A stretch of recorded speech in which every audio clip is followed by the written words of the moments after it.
નમસ્કાર દર્શક મિત્રો, સ્વાગત છે તમારું ગુજરાત માહિતી યુટ્યુબ ચેનલમાં। આજના તાજા અને મહત્વના આપ સૌનો ઉપયોગી એવા 25 મોટા સમાચાર વિશે વિડીયોમાં વાત કરીશું, તો છેલ્લે સુધી જોતા રહેજો। આજના સૌથી પહેલા સમાચાર વિશે વાત કરીએ તો રાજ્યમાં ગરમીને લઈને શાળાઓના સમયમાં ફેરફાર કરી શકાશે।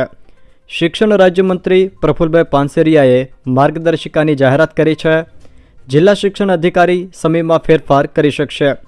વિદ્યાર્થીઓ મેદાનમાં ખેલકૂદની પ્રવૃત્તિઓ નહીં કરી શકે। વિદ્યાર્થીઓ સમયસર પાણી પીવે તે શિક્ષકોએ જોવાનું રહેશે। તેઓએ જણાવ્યું છે કે રાજ્યના તમામ જિલ્લાઓમાં જિલ્લા શિક્ષણ અધિકારી ગરમીનું પ્રમાણ જોઈને શાળાના સમયમાં ફેરફાર કરી શકશે। રેશન કાર્ડના બાકી ઈ-કેવાયસી અંગે સરકારનો મહત્વનો નિર્ણય। લાખો લાભાર્થીઓને રેશન કાર્ડનું ઈ-કેવાયસી હજુ પણ બાકી, જોકે સરકારે ફરી સમયમર્યાદા વધારી છે। કેન્દ્ર સરકારે રેશન કાર્ડનું ઈ-કેવાયસી કરાવવાનું ફરજિયાત કર્યું હોવા છતાં પણ હજુ સુધી લગભગ 36% લોકોએ આ કામ પૂર્ણ કર્યું નથી, જેને ધ્યાનમાં લેતા સરકારે ફરી એકવાર ઈ-કેવાયસી કરાવવાની સમયમર્યાદા વધારી છે અને હવે છેલ્લી તારીખ 30 એપ્રિલ કરી છે, જેનાથી લાખો લાભાર્થીઓને મોટી રાહત મળી છે। સાથે ઈ-કેવાયસીની અધૂરી કામગીરી ઝડપથી પૂર્ણ કરવાનું અલ્ટિમેટમ પણ આપ્યું છે। રેશન વિભાગના અધિકારીઓએ જણાવ્યું છે કે આ ચોથી અને અંતિમ તક છે, ત્યારબાદ સમયમર્યાદા વધારવામાં આવશે નહીં।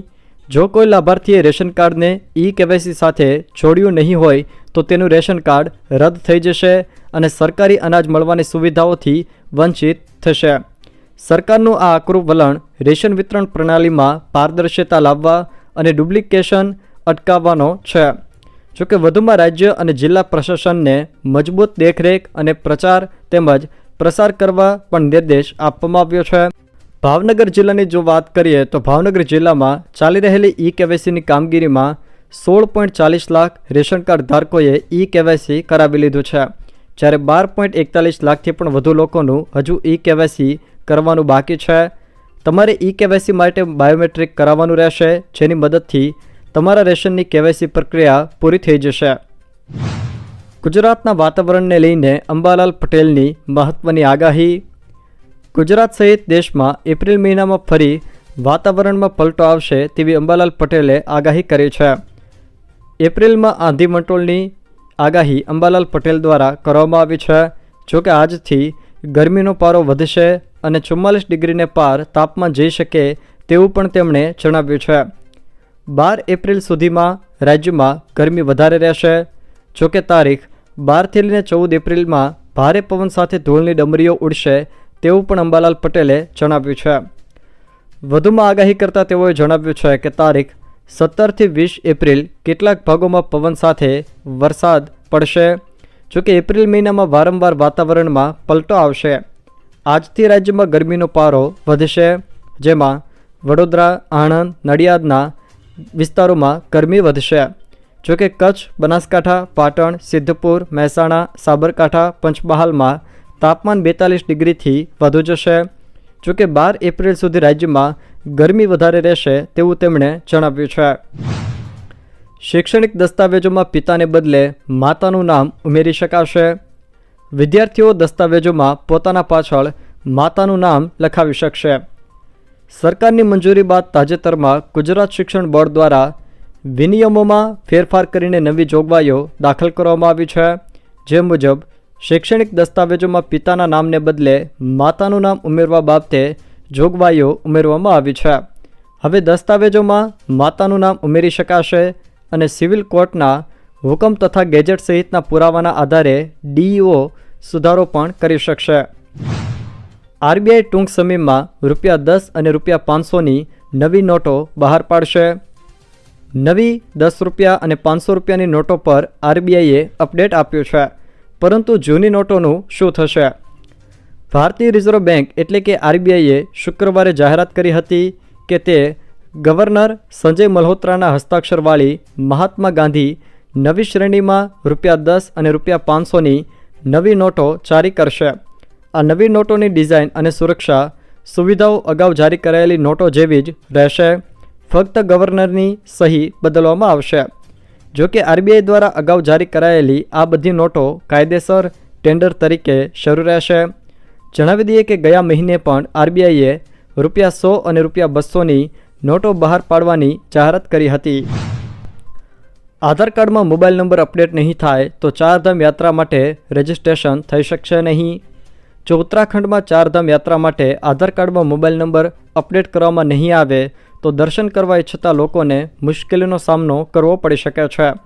વાસ્તવમાં નોંધણી માટે OTP વેરિફિકેશન જરૂરી છે, જે આધાર કાર્ડ સાથે જોડાયેલા મોબાઈલ નંબર પર મોકલવામાં આવે છે, અને જો નંબર આધારમાં અપડેટ નહીં થાય તો રજિસ્ટ્રેશન શક્ય બનશે નહીં. રાજ્યમાં ખુલ્લા પ્લોટના દસ્તાવેજમાં ફોટો સાથે અક્ષાંશ અને રેખાંશ લખવા ફરજિયાત, અન્યથા દસ્તાવેજ નહીં. રાજ્યમાં વિવિધ સબ રજિસ્ટ્રાર કચેરીઓમાં મિલકતના દસ્તાવેજો તૈયાર કરતી વખતે ખોટી તસવીરો આપવાના મામલા સામે આવ્યા છે. કેટલાક કિસ્સાઓમાં કોમર્શિયલ કે રેસિડેન્શિયલ મિલકત હોવા છતાં આસપાસના ખુલ્લા પ્લોટના ફોટો દસ્તાવેજ સાથે જોડવામાં આવે છે, જેના કારણે સરકારને સ્ટેમ્પ ડ્યુટીમાં ભારે નુકસાન થાય છે. સરકાર દ્વારા આ ચોરી રોકવા તાત્કાલિક પગલાં લેવામાં આવ્યા છે. જોકે હવે ખુલ્લા પ્લોટના દસ્તાવેજમાં ફોટો સાથે અક્ષાંશ અને રેખાંશ લખવા ફરજિયાત રહેશે. જો આ માહિતી ન હોય તો દસ્તાવેજ માન્ય નહીં ગણાય. સૌરાષ્ટ્રના વિસ્તારોમાં ફરી એકવાર ભૂકંપનો આંચકો નોંધાયો. તાલાળા ગીર સોમનાથમાં ભૂકંપનો આંચકો અનુભવાયો છે. 2.1ની તીવ્રતા સાથે 12 કિલોમીટર વિસ્તારમાં આ આંચકા અનુભવાયા હતા. જોકે આ ભૂકંપનું કેન્દ્રબિંદુ તાલાળાથી 12 કિલોમીટર ઉત્તર પૂર્વ દિશામાં નોંધાયો હતો.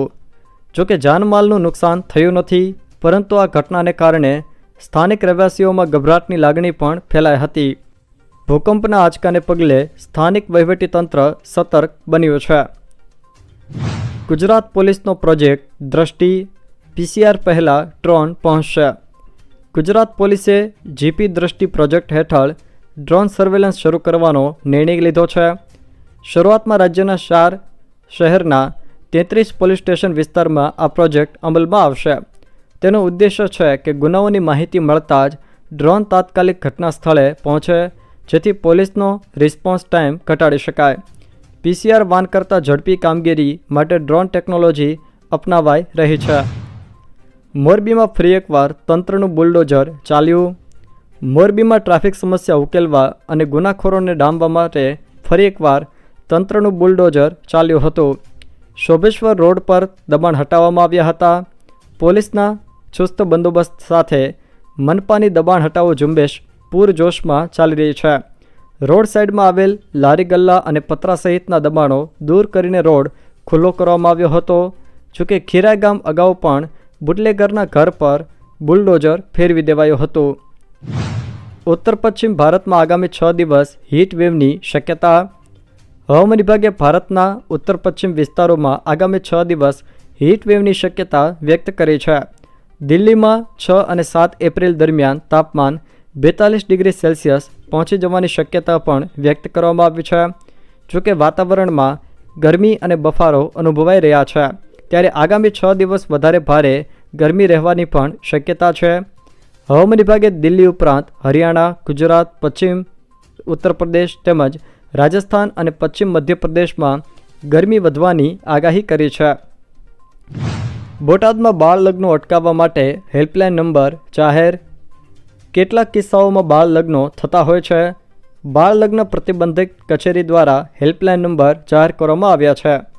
બાળ લગ્ન અટકાવવા બોટાદ જિલ્લા દ્વારા હેલ્પલાઇન નંબર જાહેર કર્યા છે, જેમાં GR મેર નંબર 9978 76 27 10 અથવા તો ચાઇલ્ડ લાઇન 1098 અને પોલીસ 100 નંબર પર તમે માહિતી આપી શકો છો. અમેરિકાના એક એનાલિસ્ટે ભવિષ્યવાણી કરી કે સોનાના ભાવમાં 38%નો કડાકો બોલવાનો છે. અમેરિકન ફાઇનાન્શિયલ સર્વિસ ફર્મ મોર્નિંગસ્ટારના એનાલિસ્ટ મિલ્સે દાવો કર્યો છે કે સોનાની કિંમત ઘટીને $1820 પ્રતિ ઓન્સ થઈ શકે છે, જે વર્તમાન સ્તર કરતાં 38% નીચી હશે. મિલ્સે જણાવ્યું છે કે સોનાની ઝડપથી વધી રહેલી પુરવઠા અને સોનાની માંગમાં ઘટાડો થવાના સંકેતોને કારણે સોનાના ભાવમાં ઘટાડો થઈ શકે છે. આ બાબતે તમને શું લાગે છે? શું સોનામાં તેજીનો ફુગ્ગો ફૂટશે? ભાવ 40,000 ઘટીને 55,000 થશે? તે તમારું મંતવ્ય કોમેન્ટ બોક્સમાં કોમેન્ટ કરીને જરૂરથી જણાવજો. ગાંધીનગરમાં આરોગ્ય કર્મચારીઓની સરકાર સાથે બેઠક. આરોગ્ય કર્મચારી મહાસંઘના પ્રમુખનું મહત્વનું નિવેદન સામે આવ્યું છે. તેઓએ નિવેદન આપતા જણાવ્યું છે કે આજની મિટિંગ પોઝિટિવ રહી. બેઠકમાં ગ્રેડ પે અને ખાતાકીય પરીક્ષા અંગે ચર્ચાઓ થઈ છે. સરકારે પોઝિટિવ પ્રયાસો કરવાની ખાતરી આપી છે. 33 પ્રમુખો સાથે વાર્તાલાપ કરીને આગામી દિવસોમાં નિર્ણયો લેવાશે. અમદાવાદની દરેક મિલકતને યુનિક નંબર મળશે. અમદાવાદ મ્યુનિસિપલ કોર્પોરેશન હવે શહેરની તમામ 26.5 લાખ મિલકતોને યુનિક નંબર આપવાનું નક્કી કર્યું છે. GIS ટેકનોલોજી અને ડ્રોન ઇમેજિંગ દ્વારા રહેણાંક અને કોમર્શિયલ મિલકતોને ખાસ ઓળખ આપવામાં આવશે. આ યુનિક નંબર દ્વારા પ્રોપર્ટી ટેક્સ, ફાયર સેફટી, કચરાના વ્યવસ્થાપન જેવી સેવાઓ વધુ અસરકારક રીતે અમલમાં મુકાશે. જોકે દરેક મિલકત પર QR કોડ લગાવવામાં આવશે. રાહુલ ગાંધીને મોટો ઝટકો. રાહુલ ગાંધીને સાવરકર માનહાનિ કેસમાં અલ્હાબાદ હાઈકોર્ટ તરફથી ઝટકો લાગ્યો છે. કોર્ટે રાહુલ ગાંધી વિરુદ્ધ સમન્સના આદેશને રદ કરવાનો ઇનકાર કરી દીધો છે. કેસની સુનાવણી કરતી વખતે કોર્ટે ટિપ્પણી કરી કે રાહુલ ગાંધી પાસે સેશન્સ જજ સમક્ષ જવાનો વિકલ્પો છે. આને ધ્યાનમાં રાખીને કોર્ટે તેમની અરજી ફગાવી દીધી. ઉલ્લેખનીય છે કે રાહુલ ગાંધીએ ભારત જોડો યાત્રા દરમિયાન સાવરકર અંગે વિવાદાસ્પદ નિવેદન આપ્યું હતું. રાજકોટ ભાજપ વોર્ડ પ્રમુખની નિમણૂક. શહેરના 18 વોર્ડમાં ભાજપના વિવિધ હોદ્દેદારોની નિમણૂક કરવામાં આવી છે. શહેર ભાજપ પ્રમુખ ડૉક્ટર માધવ દવેએ વોર્ડ દીઠ વિવિધ નિમણૂકો કરી છે. વોર્ડ દીઠ 1 કોષાધ્યક્ષ, 2 મહામંત્રી, 6 ઉપપ્રમુખ અને 6 મંત્રીની નિમણૂક કરવામાં આવી છે. ખેડૂતલક્ષી રાજ્ય સરકાર દ્વારા મહત્વનો નિર્ણય. ટેકાના ભાવે થતી ખરીદીની સમયમર્યાદા લંબાવવામાં આવી છે. ટેકાના ભાવે ચાલી રહેલી તુવેરની ખરીદીમાં કોઈપણ ખેડૂત વંચિત નહીં રહે તે માટે આ મોટો નિર્ણય લેવામાં આવ્યો છે. નોંધણી કરાવી હોય અને વેચાણ કરવાનું બાકી હોય તેવા ખેડૂતો માટે ખરીદીનો સમય લંબાવાયો છે. ઉલ્લેખનીય છે કે હવે 30 એપ્રિલ સુધી ખેડૂતો પોતાની તુવેર ટેકાના ભાવે વેચી શકશે. ગુજરાત રાજ્યના 58,300 જેટલા ખેડૂતો પાસેથી અત્યાર સુધીમાં ₹841 કરોડથી પણ વધુના મૂલ્યની 1.11 લાખ મેટ્રિક ટન તુવેર ખરીદાય તેવું કૃષિમંત્રી રાઘોજીભાઈ પટેલે જણાવ્યું છે. PF સેટલમેન્ટની પ્રોસેસમાં મોટો બદલાવ. કર્મચારી ભવિષ્ય નિધિ સંગઠન એટલે કે EPFOએ PF એકાઉન્ટની ક્લેમ સેટલમેન્ટ પ્રક્રિયામાં ફેરફાર કર્યો છે. કર્મચારીઓને હવે પૈસા ઉપાડતી વખતે તેમના નામ વેરીફાઈ કરાવવા માટે કેન્સલ ચેક અથવા તો બેંક પાસબુકના ફોટો અપલોડ કરવાની જરૂર નહીં રહે. તે ઉપરાંત PF એકાઉન્ટ ખોલતી વખતે UANમાં બેંક સીડિંગ પ્રક્રિયામાંથી એમ્પ્લોયરની મંજૂરી પણ દૂર કરાય છે. EPFO સભ્ય હવે આધાર OTP દ્વારા બેંક એકાઉન્ટ નંબર અને IFSC કોડ ચકાસી શકશે. ડૉક્ટર સવિતાબહેન આંબેડકર આંતરજ્ઞાતીય યોજના અંતર્ગત લગ્ન સહાય. આ યોજના અંતર્ગત મળતી સહાય વિશે વાત કરીએ તો ₹1 લાખની સહાય પતિ તેમજ પત્નીના સંયુક્ત નામે નાની બચતમાં પ્રમાણપત્રો ભેટ સ્વરૂપે તથા ₹1.5 લાખની રકમ ઘર વપરાશના સાધનો ખરીદવા માટે એમ કુલ ₹2.5 લાખની સહાય આપવામાં આવે છે.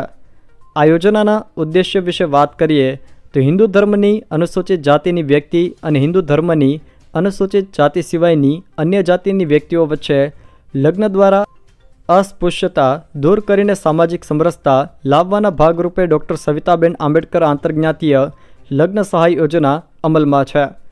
તેના પાત્રતાના ધોરણો વિશે વાત કરીએ તો યુગલ પૈકી કોઈપણ એક વ્યક્તિ ગુજરાતના મૂળ વતની હોવા જોઈએ. આવા લગ્નની નોંધણી કરાવવાની રહેશે અને લગ્ન કર્યા બાદ 2 વર્ષની અંદર આ યોજના માટે સહાય મેળવવા અરજી પણ કરવાની રહેશે. આમ ડૉક્ટર સવિતાબહેન આંબેડકર આંતરજ્ઞાતીય લગ્ન યોજના અંતર્ગત સહાય આપવામાં આવે છે, જે ₹2.5 લાખ સુધીની સહાય આપવામાં આવે છે. જો દર્શક મિત્રો આ વિડીયો તમને પસંદ આવ્યો હોય તો વિડીયોને લાઇક કરો, તમારા મિત્રો સાથે શેર કરો અને જો તમે મારી ચેનલમાં નવા હો તો ચેનલને સબસ્ક્રાઈબ જરૂર કરજો, જેથી મારા આવનારા તમામ વિડીયોની માહિતી તમારા સુધી પહોંચી શકે.